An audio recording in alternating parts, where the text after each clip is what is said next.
Technology से जुड़े हुए राजीव रंजन सिंह जी, श्रीमान भागीरथ चौधरी जी, विभिन्न राज्यों के मुख्यमंत्री, सांसद, विधायक, अन्य महानुभाव और देश भर से जुड़े मेरे सभी किसान भाई और बहनों, आज 11 अक्टूबर का ये दिन बहुत ही ऐतिहासिक है। आज नया इतिहास रचने वाले मां भारती के दो महान रत्नों की जन्म जयंती है। भारत रत्न श्री जयप्रकाश नारायण जी और भारत रत्न श्री नानाजी देशमुख, ये दोनों ही महान सपूत ग्रामीण भारत की आवाज थे। लोकतंत्र की क्रांति के अगुवा थे। किसानों और गरीबों के कल्याण के लिए समर्पित थे। आज इस ऐतिहासिक दिन देश की आत्मनिर्भरता के लिए, किसानों के कल्याण के लिए दो महत्वपूर्ण नई योजनाओं की शुरुआत हो रही है। पहली, प्रधानमंत्री धन धान्य कृषि योजना और दूसरी दलहन आत्मनिर्भरता मिशन। ये दो योजनाएं भारत के करोड़ों किसानों का भाग्य बदलने का काम करेगी। इन योजनाओं पर भारत सरकार करीब 35,000 करोड़ रुपए से ज्यादा खर्च करने वाली है।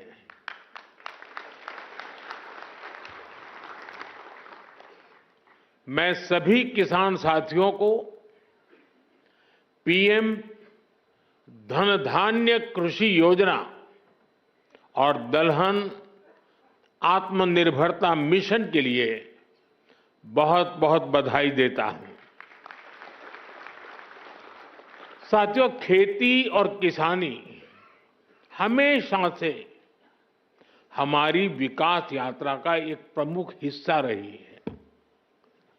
बहुत जरूरी होता है कि बदलते समय के साथ खेती किसानी को सरकार का सहयोग मिलता रहे। लेकिन दुर्भाग्य से पहले की सरकारों ने खेती किसानी को अपने हाल पर ही छोड़ दिया था। सरकार की तरफ से कृषि को लेकर कोई विजन ही नहीं था, कोई सोच ही नहीं थी।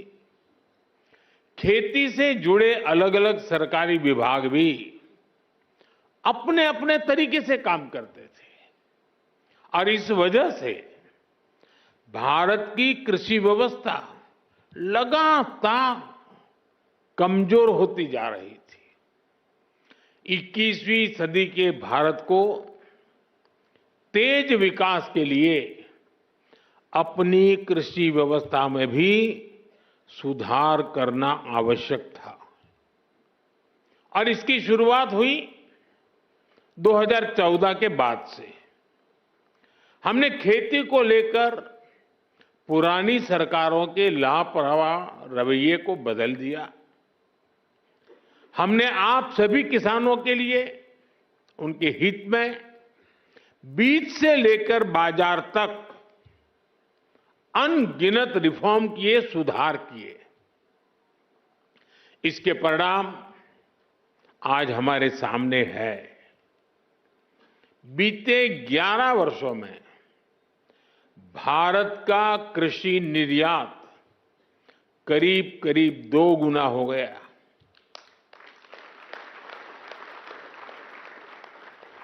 अनाज उत्पादन पहले जो होता था करीब करीब 900 लाख मैट्रिक टन और बढ़ गया। फल और सब्जियों का उत्पादन 640 लाख मैट्रिक टन से ज्यादा बढ़ गया। आज दूध उत्पादन में हम दुनिया में नंबर 1 है। भारत दुनिया का दूसरा बड़ा फिश प्रोड्यूसर है। भारत में शहद उत्पादन भी 2014 की तुलना में 2 गुना हो गया है। अंडे का उत्पादन भी बीते 11 वर्षों में डबल हो गया है। इस दौरान देश में 6 बड़ी फर्टिलाइजर फैक्ट्रियां बनाई गई हैं। 25 करोड़ से ज्यादा सॉइल हेल्थ कार्ड किसानों को मिले हैं। 100 लाख हेक्टेयर में सूक्ष्म सिंचाई की सुविधा पहुंची है। पीएम फसल बीमा योजना से करीब 2 लाख करोड़ रुपए, यह आंकड़ा छोटा नहीं है, 2 लाख करोड़ रुपए क्लेम के रूप में किसानों को मिले हैं। बीते 11 साल में 10,000 से ज्यादा किसान उत्पाद संघ एफपीओज बने हैं। अभी मुझे आने में देरी इसलिए हुई कि मैं कई किसानों के साथ गप्पा गोष्ठी कर रहा था। अनेक किसानों से बात हुई, मछुआरों से बातचीत हुई, महिलाएं जो कृषि क्षेत्र में काम कर रही हैं उनके अनुभव सुनने का अवसर मिला मुझे।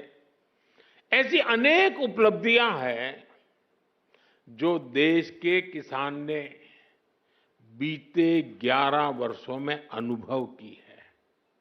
लेकिन साथियों, आज देश का मिजाज ऐसा बन गया है कि वो कुछ उपलब्धियों से ही संतुष्ट नहीं होता है। हमें विकसित बनता है तो फिर हर क्षेत्र में लगातार बेहतर करते ही रहना होगा, सुधार करना ही करना होगा। इसी सोच का परिणाम है पीएम धन धान्य कृषि योजना। और इस योजना की प्रेरणा बनी है आकांक्षी जिला योजना की सफलता। पहले की सरकारें देश के 100 से अधिक जिलों को पिछड़ा घोषित करके भूल गई थी। हमने उन जिलों पर विशेष ध्यान केंद्रित किया, उनको आकांक्षी जिला घोषित किया। इन जिलों में बदलाव का हमारा मंत्र था कन्वर्जेंस, कोलैबोरेशन और कंपटीशन। यानी पहले हर सरकारी विभाग अलग अलग योजनाओं, जिले के हर नागरिक, सबको जोड़ो, फिर सबका प्रयास के भाव से काम करो और उसके बाद बाकी जिलों के साथ स्वस्थ स्पर्धा करो। इस अप्रोच का फायदा आज दिख रहा है। साथियों, इन 100 से ज्यादा पिछड़े जिलों में, जिसे हम अब एस्पिरेशनल डिस्ट्रिक्ट कहते हैं, अब हम उसको पिछड़े जिले नहीं कहते हैं, 20% बस्तियां ऐसी थी जिन्होंने आजादी के बाद से सड़क ही नहीं देखी थी। आज आकांक्षी जिला योजना की वजह से अब ऐसी ज्यादातर बस्तियों को भी सड़कों से जोड़ा जा चुका है।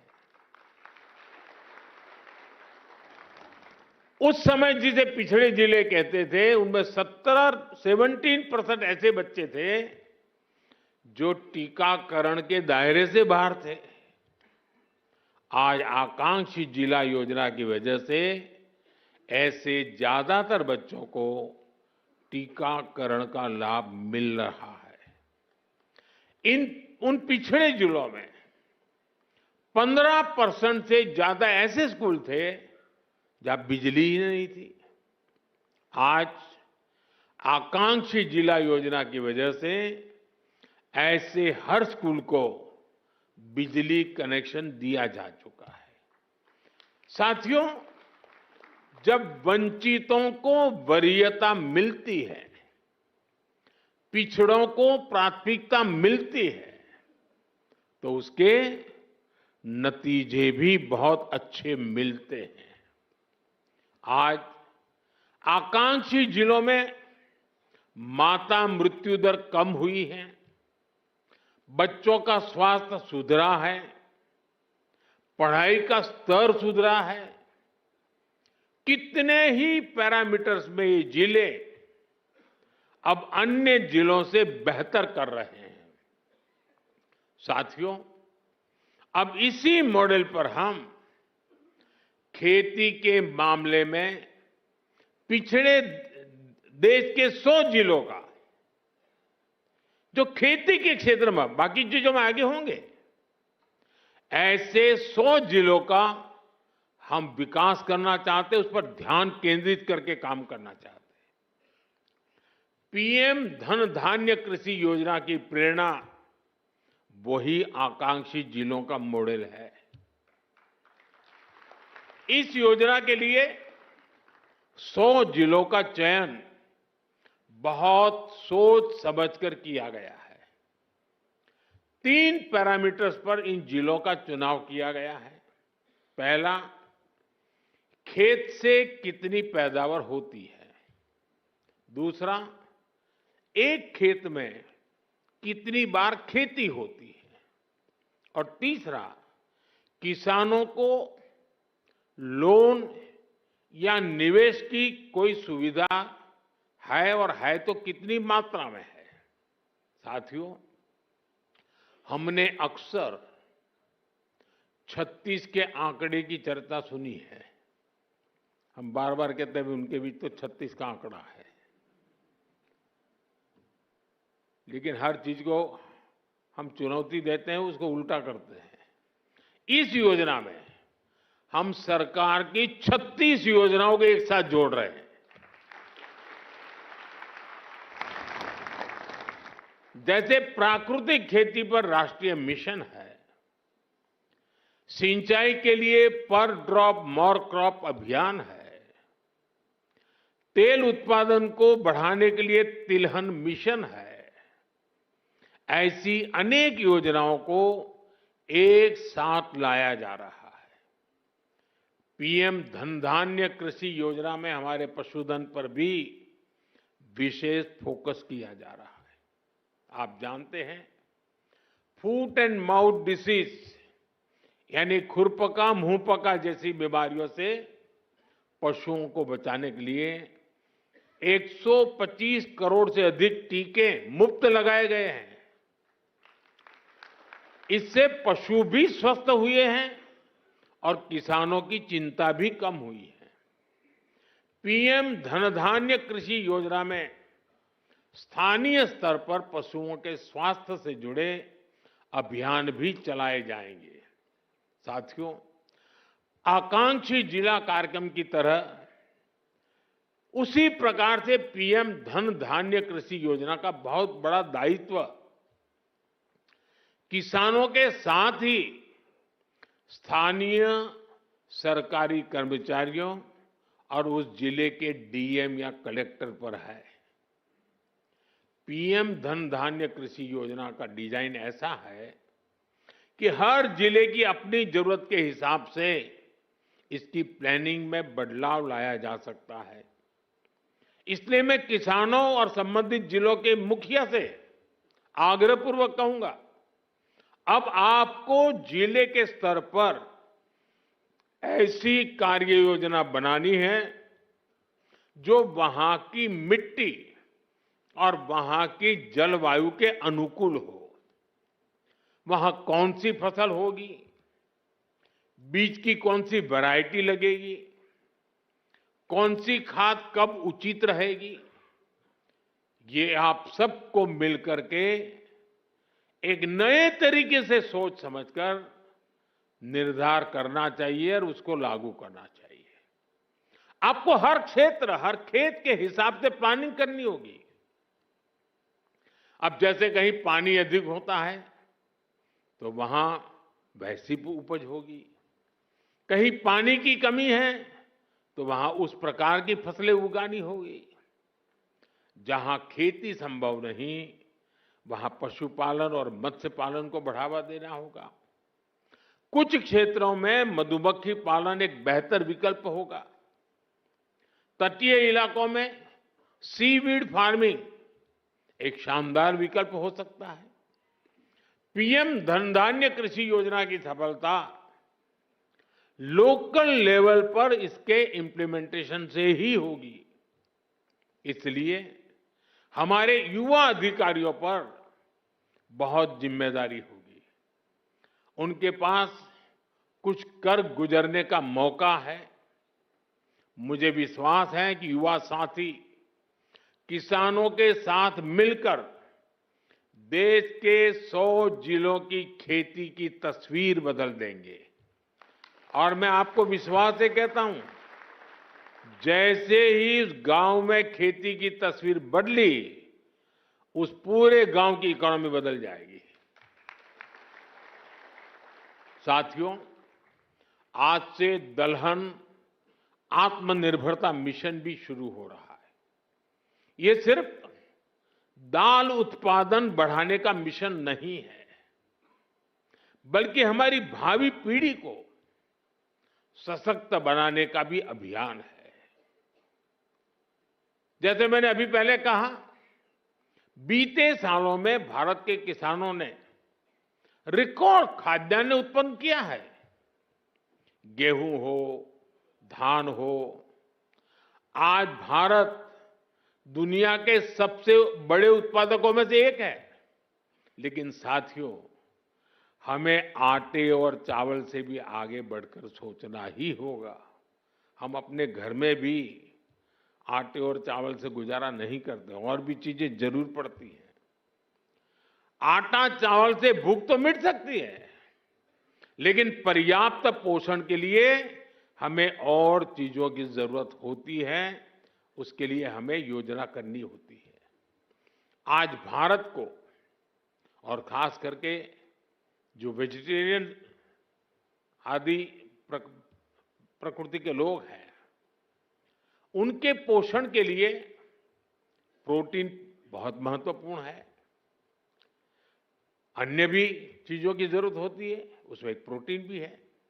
हमारे बच्चों को, हमारी भावी पीढ़ी को उनके शारीरिक विकास के लिए और उसके साथ मानसिक विकास के लिए भी प्रोटीन का उतना ही महत्व है। और स्वाभाविक है, खास करके जो वेजिटेरियन लोग हैं, और हमारे देश में काफी बड़ा समाज है, उनके लिए तो दाल ही प्रोटीन का सबसे बड़ा सोर्स होता है। पल्सेस ही से उसका रास्ता होते हैं। लेकिन चुनौती ये भी है कि भारत आज भी, हम कृषि प्रधान देश तो है, लेकिन दुर्भाग्य देखिए, भारत आज भी इस प्रकार की आवश्यकताओं के लिए अपनी जरूरतें पूरी नहीं कर पा रहा है। आज देश बड़ी मात्रा में दाल का आयात करता है, दूसरे देशों से मंगाता है, और इसलिए दलहन आत्मनिर्भरता मिशन बहुत जरूरी है। साथियों, 11,000 करोड़ रुपए से अधिक का दलहन आत्मनिर्भरता मिशन, इसमें किसानों की बहुत मदद करेगा। लक्ष्य ये है कि दाल की खेती में 35 लाख हेक्टेयर की वृद्धि हमें कैसे भी करके करनी है। इस मिशन के तहत तूर, उड़द और मसूर दाल की पैदावार बढ़ाई जाएगी। दाल की खरीद की उचित व्यवस्था की जाएगी। इससे देश के करीब 2 करोड़ दाल किसानों को सीधा लाभ होगा। थोड़ी देर पहले कुछ दाल किसानों से मेरी बातचीत हुई और मैंने देखा कि वो आत्मविश्वास से भरे हुए थे, बहुत उत्साहित है, और उनका स्वयं का अनुभव पूरा सफल रहा है। और उन्होंने कहा कि कई किसान अब देखने के लिए आते हैं कि भाई इतना बड़ा कैसे कर लिया। देश को दलहन में आत्मनिर्भर बनाने के लिए मैंने उनको बहुत ही मजबूती के साथ, विश्वास के साथ बातें करते हुए देखा।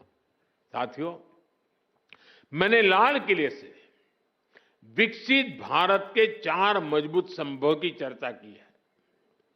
इन 4 स्तंभों में आप मेरे सभी किसान साथी, हमारे सबसे अन्नदाता, हमारे एक मजबूत स्तंभ है। बीते 11 वर्षों से सरकार का निरंतर प्रयास रहा है कि किसान सशक्त हो, खेती पर ज्यादा निवेश हो। हमारी ये प्राथमिकता खेती के बजट में भी दिखती है। बीते 11 वर्षों में खेती का बजट करीब 6 गुना बढ़ गया है। इस बढ़े हुए बजट का सबसे अधिक फायदा हमारे छोटे किसानों को हुआ है। मैं आपको एक उदाहरण देता हूं। आपको पता है कि भारत अपने किसानों को खाद पर सब्सिडी देता है। कांग्रेस सरकार ने अपने 10 साल में खाद पर 5 लाख करोड़ रुपए की सब्सिडी दी थी। मेरे आने से पहले 10 साल में 5 लाख करोड़। हमारी सरकार ने, भाजपा एनडीए की सरकार ने पिछले 10 साल में खाद में जो सब्सिडी है वो 13 लाख करोड़ रुपए से ज्यादा दी है।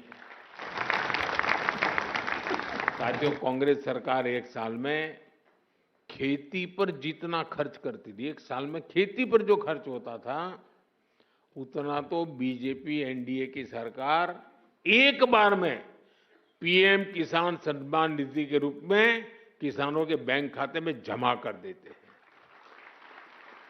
अब तक 3,75,000 करोड़ रुपए सीधे पीएम किसान सम्मान निधि के आपके बैंक खातों में भेजे जा चुके हैं। साथियों, किसानों की आय बढ़ाने के लिए हमारी सरकार पारंपरिक खेती से भी आगे विकल्प उन्हें दे रही है। इसलिए पशुपालन, मछली पालन, मधुमक्खी पालन भी, उनके पर भी अतिरिक्त आय के लिए बल दिया जा रहा है। इससे छोटे किसानों को, भूमिहीन परिवारों को भी ताकत मिलती है और इसका फायदा देश के किसान उठा रहे हैं। अब जैसे शहद उत्पादन का सेक्टर है, 11 वर्ष पहले जितना शहद भारत में पैदा होता था, आज उसका करीब करीब 2 गुना शहद उत्पादन भारत में होता है। 6-7 साल पहले करीब 450 करोड़ रुपए शहद हम एक्सपोर्ट करते थे, 450 करोड़ रुपए का। लेकिन पिछले साल 1500 करोड़ रुपए से अधिक का शहद विदेशों को निर्यात हुआ है। ये 3 गुना अधिक पैसा हमारे किसानों को ही तो मिला है। साथियों, गांव की समृद्धि और खेती को आधुनिक बनाने में आज हमारी बहनों की भागीदारी निरंतर बढ़ रही है। अभी एक देवी जी से मेरी बात हो रही थी, वो राजस्थान से थी। वो अपना स्वयं सहायता समूह से जुड़ी। वो मुझे कह रही है कि आज उनके मेंबर 90,000 है, 90,000। कितना बड़ा काम किया होगा। एक डॉक्टर बहन मिली, स्वयं पढ़ी लिखी डॉक्टर है, लेकिन अब पशुपालन में उसमें लग गई है।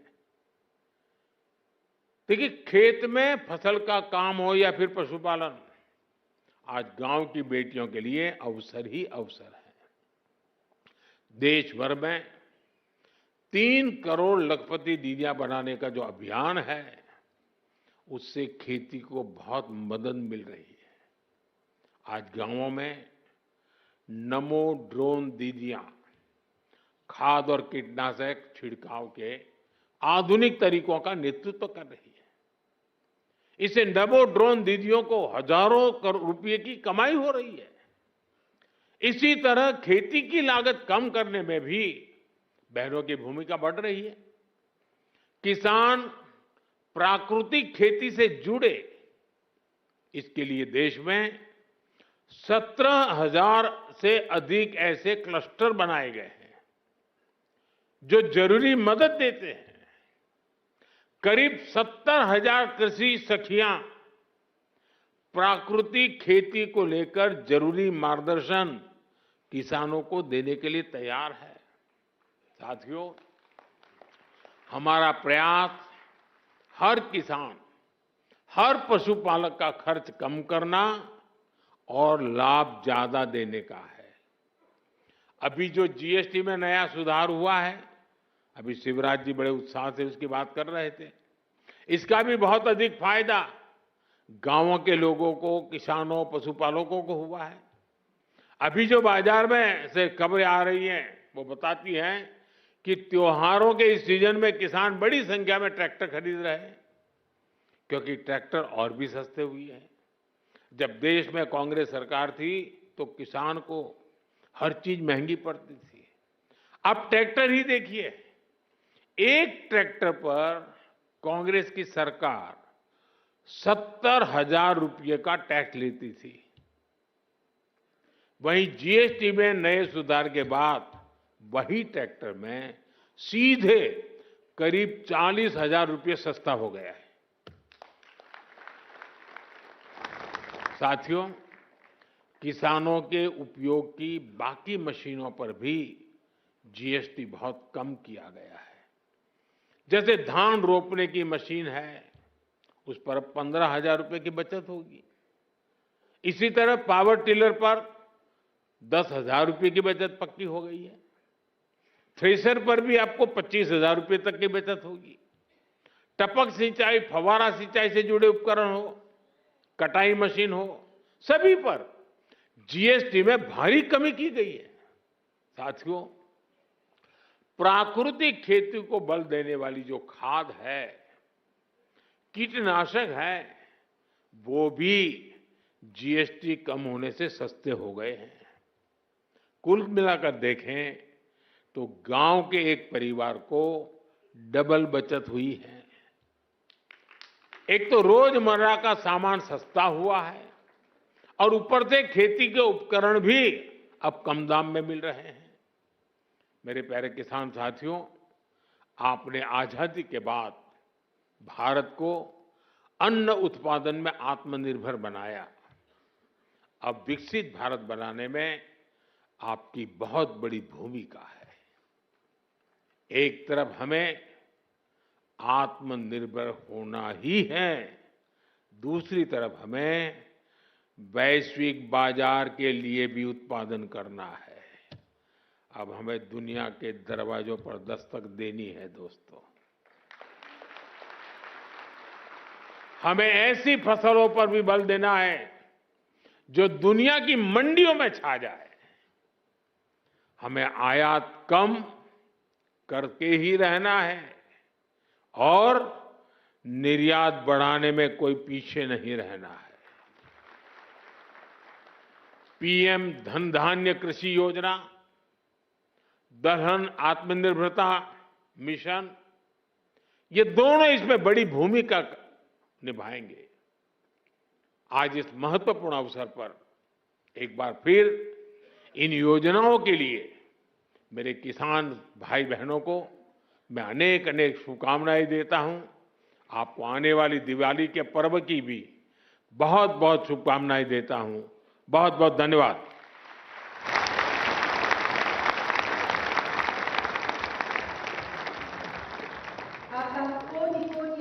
माननीय प्रधानमंत्री जी, आपके उत्साहवर्धक और प्रेरणादायक संबोधन के लिए आपका हार्दिक आभार। कृषि का समग्र विकास और साथ ही खाद्य सुरक्षा